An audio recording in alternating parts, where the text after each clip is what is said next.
Hello students and welcome to week 6 of Writing and Critical Thinking. This week we're going to explore the social civic breadth area. So we have our traditional readings and some videos this week, our discussion and assignment due this weekend.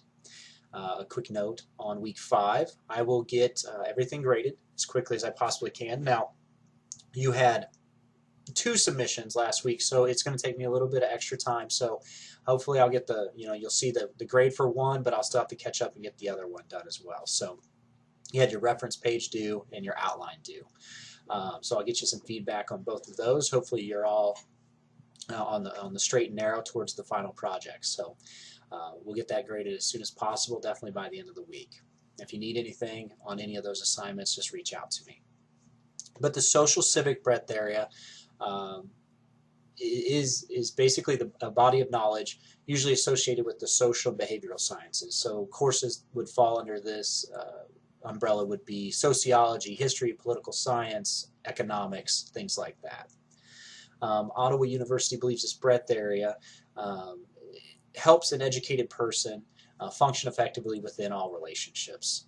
It helps them make positive contributions to other people and society as a whole. So this area treats the human understanding of behaviors manifest in individuals and groups, however large or small. So it's not only just our close niche friends, but it's larger themes throughout our culture, and that's kind of what we're going to address this week in discussion. So we have our readings this week and our videos like we do every week. So I want you to make sure you bring that material into discussion and into this week's assignment. We've got a great article on Henry David Thoreau and civil disobedience. Very interesting. You probably aren't familiar with Henry David Thoreau in this particular manner. And then we also have, obviously, one of the most profound individuals of the 20th century, Dr. Martin Luther King, his letter from Birmingham jail. The link that we provide in the class is very interesting. You can either read the whole document or you can listen to the audio of it. But that document is, when I say profound, it really is profound because it is ground shaking for that time period.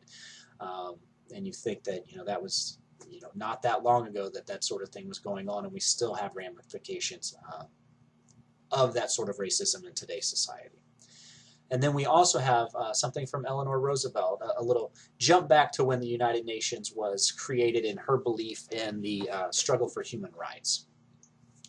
Now, we have several videos this week that will tie in.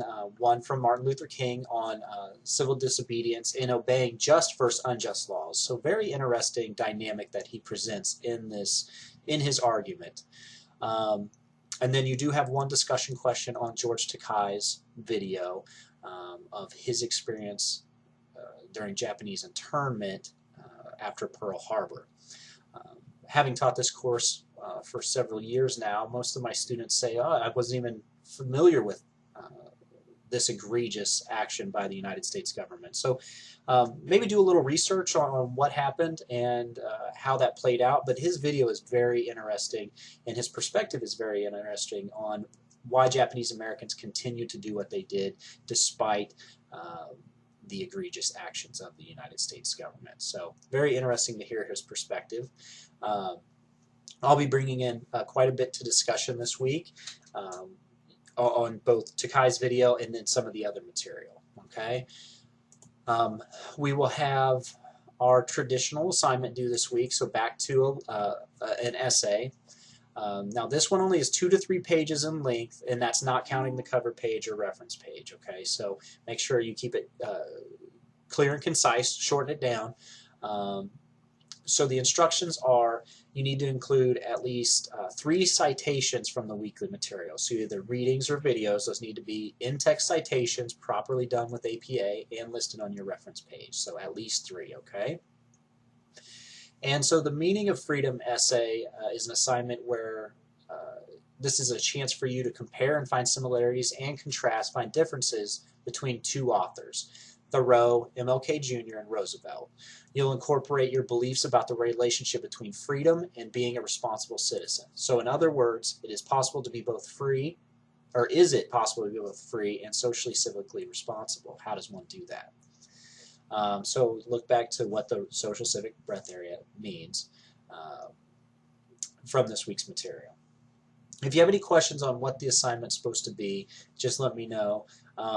I do get some questions about this one. It can be vague, but that's the idea, is kind of take it where you want it, and we'll just kind of go from there. But that's what we've got due this week. It's due Sunday night, and we have our discussion like we normally do. Keep plugging away. You guys are doing great in there. If there's anything I can help you with, you know how to reach me, okay? Have a good week. Thank you.